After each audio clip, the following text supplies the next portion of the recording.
بسم اللہ الرحمن الرحیم۔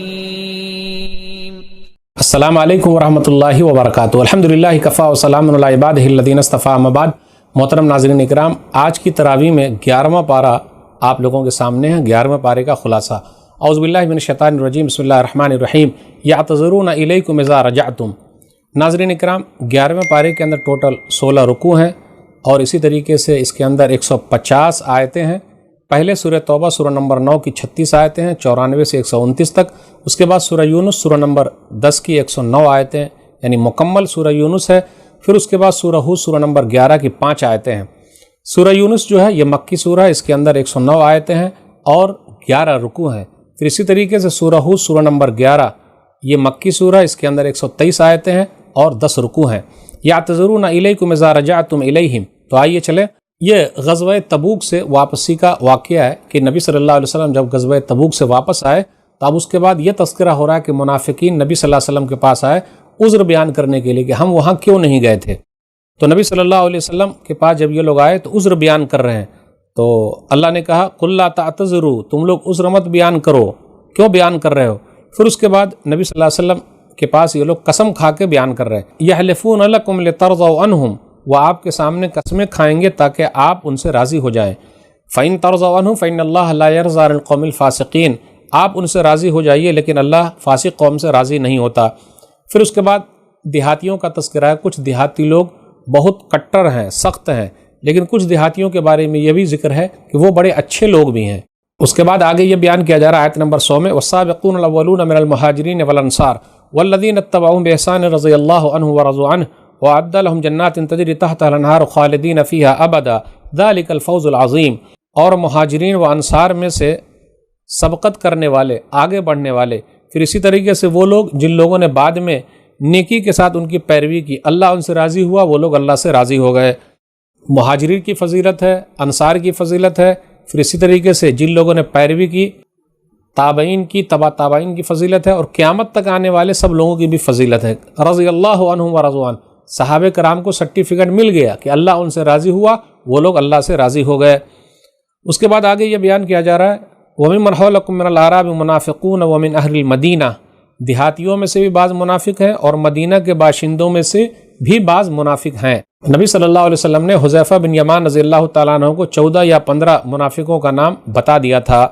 اب آگے یہ بیان کیا جا رہا ہے کہ اگر لوگوں سے زکوٰۃ لی جائے، صدقہ و خیرات لیا جائے تو ان کو دعا دینا ضروری ہے۔ خذ من اموالہم صدقۃ تطہرہم وتزکیہم بہا وصلی علیہم ان صلاتک سکن لہم۔ اے نبی صلی اللہ علیہ وسلم، آپ ان کے مالوں سے صدقہ لے کر انہیں پاک کریں اور اس کے ذریعے ان کا تزکیہ کریں اور ان کے لیے دعا کریں، بے شک آپ کی دعا اس کے لیے سکون کا ذریعہ ہے، اور اللہ خوب جاننے والا، خوب حکمت والا ہے، واللہ سمیع علیم۔ اب آگے یہ بیان کیا جا رہا ہے کہ منافقوں نے جو مسجد ضرار بنائی تھی، نبی صلی اللہ علیہ وسلم غزوہ تبوک میں گئے، جا رہے تھے، اس وقت منافقین آئے اور کہا ایک مسجد ہم نے بنائی ہے کیونکہ بہت دور پڑ جاتا ہے، تکلیف ہوتی ہے، راستے بھی صحیح نہیں۔ تو نبی صلی اللہ علیہ وسلم نے وعدہ کیا تھا کہ غزوہ تبوک سے جب واپس آئیں گے تو وہاں ضرور نماز پڑھیں گے۔ اللہ تعالیٰ نے آپ کو وحی کے ذریعے بتا دیا کہ ان لوگوں نے جو مسجد بنائی ہے یہ مسجد ضرار ہے، تکلیف پہنچانے والی مسجد ہے۔ اور مسجد بنانے کا مقصد کیا ہے؟ ضرارن۔ پھر اسی طرح کہا تاکہ کفر کو وہ پھیلائیں۔ پھر اسی طرح یہ بھی کہا گیا مومنوں میں تفریق ڈال دیں۔ پھر اسی طرح یہ مسجد بنانے کا مقصد یہ ہے ہر اس شخص کے لیے گھات لگانے کی جگہ ہو جائے جو اللہ اور اس کے رسول کے خلاف ہے، یعنی ایک جگہ اس کو مل جائے۔ بالآخر نبی صلی اللہ علیہ وسلم نے اس مسجد کو ڈھانے کا حکم دے دیا۔ اب آگے بیان فرمایا جا رہا ہے آیت نمبر 108 میں کہ اللہ تعالیٰ پسند کرتا ہے ان لوگوں کو جو پاک و صاف ہے، واللہ یحب المتطہرین، اللہ تعالیٰ پاک صاف لوگوں کو پسند فرماتا ہے، اس لیے ہم اور آپ پاک و صاف رہیں۔ اب آگے بیان کیا جا رہا ہے آیت نمبر 111 پر غور کیجئے کہ اللہ تعالیٰ نے مومنوں سے ان کی جانیں اور ان کے مال جنت کے بدلے میں خرید لیے ہیں۔ اس کے بعد نیک لوگوں کی نشانی بیان کی جا رہی ہے آیت نمبر 112 کے اندر۔ نیک لوگ کون ہیں؟ التائبون العابدون الحامدون السائحون الراکعون الساجدون الامرون بالمعروف والناہون عن المنکر والحافظون لحدود اللہ وبشر المؤمنین۔ توبہ کرنے والے، عبادت کرنے والے، اللہ کی تعریف کرنے والے، روزہ رکھنے والے، رکوع کرنے والے، سجدہ کرنے والے، نیکی کا حکم دینے والے، برائیوں سے روکنے والے، اور اللہ کے حدود کی حفاظت کرنے والے۔ اے نبی صلی اللہ علیہ وسلم، ایسے لوگوں کو خوشخبری سنا دیجیے۔